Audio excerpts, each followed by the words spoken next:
All the comprehension strategies in the world won't help our students understand and remember their reading if they don't know how to monitor their thinking and understanding. Because reading is really all about understanding and enjoying what we read, isn't it?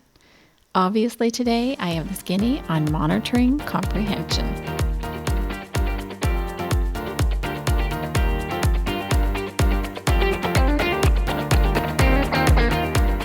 I'm Lisa Burns, a teacher success coach, veteran elementary teacher, and mom of 5. And this is the Teach Joyfully podcast.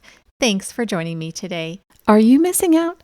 Team H.O.P.E Insiders get extra encouragement, tips and tricks, surprise freebies, and more. Become a H.O.P.E Insider today and get access to all kinds of freebies at www.hopeineducation.com/vault.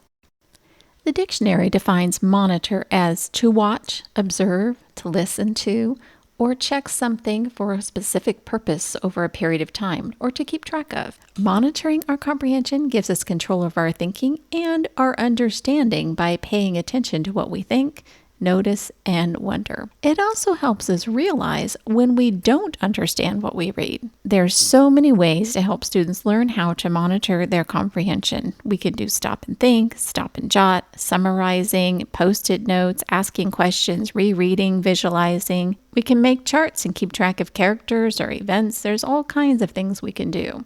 And these are all great, except we want our students to be able to know when they understand and be able to cue into when they don't understand and know what to do about that as well. So in order to train students to notice their thinking, we have to teach them all kinds of comprehension strategies. Monitoring comprehension is really taking all of these comprehension strategies and getting them to work together in harmony so that we truly are applying them, the right one at the right time as we need them. We want our students to be able to ask questions like, is this making sense? What have I learned so far? Should I slow down? Do I need to think about this more? Or can I keep going? Can I speed up? When we're monitoring our comprehension, we're having a constant internal conversation with ourselves as we read. I want you to think back for a minute to high school or college and think about reading a textbook, a science textbook, a history textbook, whatever it is, but some sort of textbook. And you get to the end of a chapter and you have no idea what you just read. That means you did not monitor your comprehension. You weren't paying any attention to whether you understood or not. And that is what our students are often doing. They're zoning out as they read and not actually applying any of the comprehension strategies that you've spent so much time teaching them. All the comprehension strategies in the world are of absolutely no value if we don't teach our students how to use them and practice using them so they have the muscle memory to do it when they really need to. So how do we teach our students to monitor comprehension? How do we teach them to use all these strategies and put them all together so that they can check and make sure that they're understanding and that they can use specific strategies to help themselves when they don't understand? Well, it all starts with each individual strategy. As you teach a strategy like questioning, we should be also teaching students to monitor their comprehension using that strategy. So not only do we teach students how to ask questions about their reading, we teach them when to ask questions about their reading and train them to stop regularly and question themselves so that they are monitoring their comprehension using that strategy. Monitoring comprehension is not a separate strategy. It is a strategy that we use as we're using each of the individual strategies. Now, do we still teach monitoring comprehension separately after we've taught a lot of these strategies? Sure we do, because we want to teach their students to actually use each of these strategies and integrate them together so that they can start deciding which strategy they want to use and when. So begin by teaching monitoring using one strategy at a time. So say you start with questioning. You're going to start with having students stop every page or so and ask themselves a question. What's happening so far? Do I understand what I've read? Why did that character say that? Giving them an opportunity to check themselves along the way as they read. So as students are learning each strategy, we are teaching them to monitor their comprehension using that strategy. Now, when you come to teaching monitoring comprehension to get them to be that conductor in a symphony of strategies, you want them to actually be able to use them together. Now you can talk about using different strategies and choosing between the strategies. So as you're reading to your students, you might focus on, instead of just using one comprehension strategy, maybe you move to 2 comprehension strategies, and we're going to use those 2 throughout the read aloud. And then you might move to using 3. As you build in comprehension strategies and start adding them in and using them in concert, then students can see how these can go together. But you must add them in slowly. You can't just dump all the comprehension strategies in students' laps and say, okay, here you go, use all of these, figure out which one works for you, because that's not going to work. You have to add them in slowly and demonstrate how you can use 2 together. Maybe use a different 2 together the next day. Maybe use 3 together. You're always adding, subtracting. You want to show students how they can mix and match these strategies to fit their needs so that they are understanding their reading. The goal isn't that our students use all of these strategies and they're perfect at all of them. The goal is that students comprehend. And if they have 3 strategies that work for them, I call that a win. If they have 2 strategies and that really works for them, that's a win. The goal is comprehension and that students are able to comprehend well. It isn't that they're writing summaries consistently or that they're visualizing all the time. It's that they can use whatever strategies are working for them and they understand their reading and they're enjoying it. It's really easy to get focused in on details like using the visualizing strategy instead of the main goal, which is comprehension. So long term, don't get overly focused on students being able to use each one of these strategies perfectly. The reality is we want them to find what works for them and to be able to use it and understand what they read.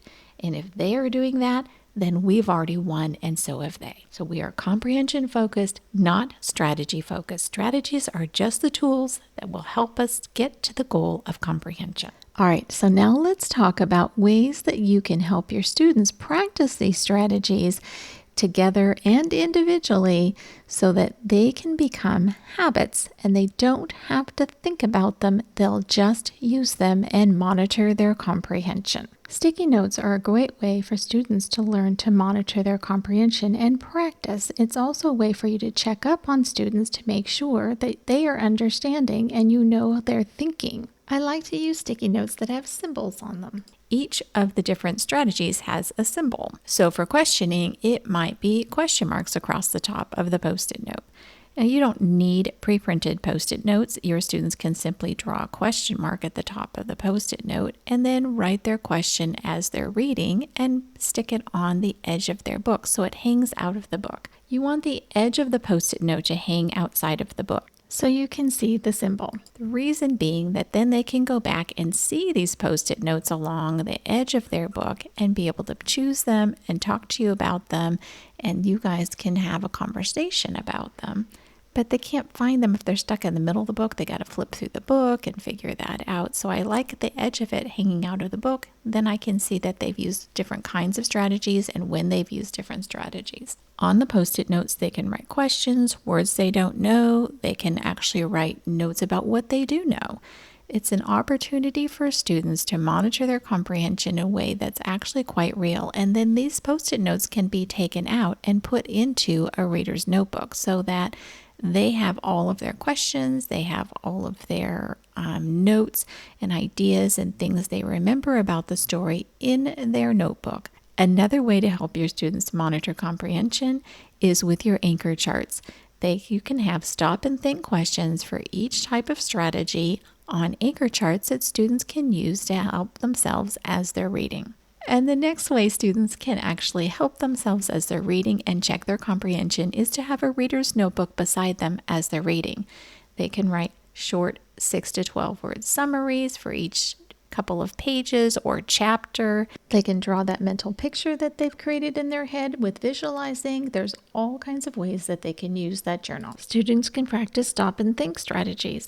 Stopping and thinking is just another way for students to monitor their comprehension. Not everything they do to monitor their comprehension actually has to be written down. This can be a simple, quick strategy that students can use just to double check as they're reading along. So how do you model all of this? I'd get your anchor chart out and Post-it notes or a reader's notebook to get started. So as you read, you can stop yourself and ask questions. You can make note of parts that you really enjoyed or loved. Maybe it's something that the author said and it just struck your fancy. You can make a note of that and put that as something that you really enjoyed. You can make a note of questions that you have along the way with post-it notes as well. I wonder. You can record your thoughts. You can record any connections that you're making as they're reading as well. So post-it notes are quite helpful for this. Students can use them. It's very simple to do, and your students will have no trouble using post-it notes in order to be able to do this. So have your students help you as you're doing the read aloud. As you stop and as they think about questions, you can add their questions to post-it notes along the way. In addition, you want to take time to summarize periodically through the story, about halfway through the story and then at the end. So you can write 6 to 12 word little short summaries. You can write 1 to 2 sentence summaries. If you're going to do a short summaries, you can do them on post-it notes. If you're going to do a longer summary, you can do that in a reader's notebook and demonstrate that. Taking the time for turn and talk activities is also great for summaries. It's a great way for students to summarize orally, and oral summaries are just as valuable as written summaries. So students don't always have to be writing something down. They can simply summarize out loud to themselves or with a partner. Turn and talk activities are perfect for when we're confused or when we're not sure about something. It's a perfect opportunity to help clarify as you discuss with a partner. This is something that students can do in their own reading. If they're confused about something that they read, they can ask another student to help them read them the passage. They can talk it through and talk about what's happened in the story so far and have their friend help them figure out what it is that they're confused about. In fact, good readers talk to other readers. That's what they do. We don't read in a vacuum. We talk about the books that we're reading. We discuss them with other readers. And this is a great time for students to learn how to do that. You can use exit tickets, charts, and even graphic organizers for students to be able to help monitor their comprehension. All of these are great tools for students as they're learning to monitor their comprehension. Practice using them after your read alouds.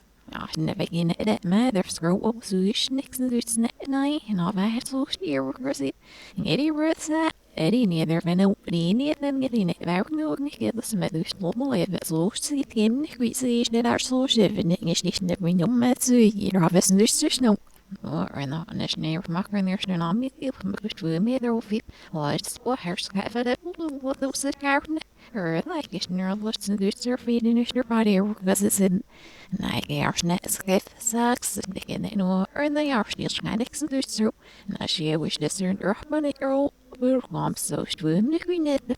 Her like getting it's every night. No, I look at rather where to surface if I when it's near mocking her and I'm sick halfway to a house. And I eat the south together from the cash that wheel and happen it's a happen with women queen it. Never forget that when it I read the wipe at us or not yet the city the wipe across the swan again. Girl didn't know when it matter for was it a war she didn't know honest new speak the second night then they cash away just well. Houses and the size of the servant can do surveying it. Girl, when there's no matter for own it. And I answer not on this in those lessons. And this is a why because it in the nirvana says it goes on it. The hours just no webs and this is it are sure that oh her old size in the hero.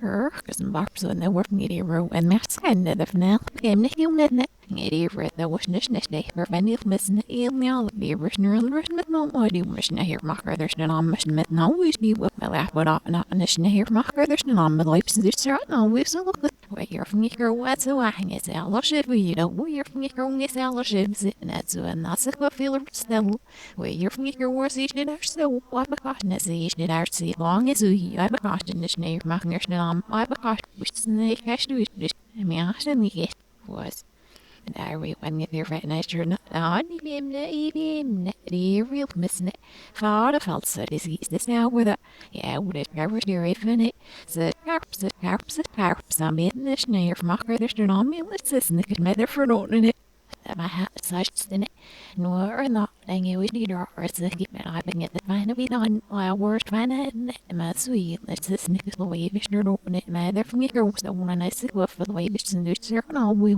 no mainly right and it there's what isn't do sir you're from New Year from your there hit you wake up oh I could be yeah it's headless I'm always happy to help because your success is my goal.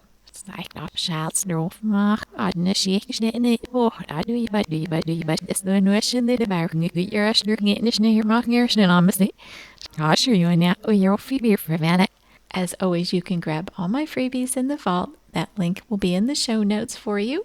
So that's it for this episode of the Teach Joyfully podcast, my teacher friends. My sincere thanks to you, my listeners, for tuning in, and for all those of you who have taken the time to post a review. Email me your thoughts or DM me on Instagram with your feedback and topic requests. You can find the show notes and all the resources mentioned in the episode on my website at www.hopeineducation.com/podcast. And remember, a happy teacher is a good teacher. Until next time, teach joyfully and take care of you.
When you see things online about monitoring comprehension, quite often you see a series of questions. And that's great, but that's only one comprehension strategy. That's questioning, right? Monitoring comprehension is using all the strategies that we've been talking about, all the comprehension strategies together in concert. So it's being the conductor of the symphony.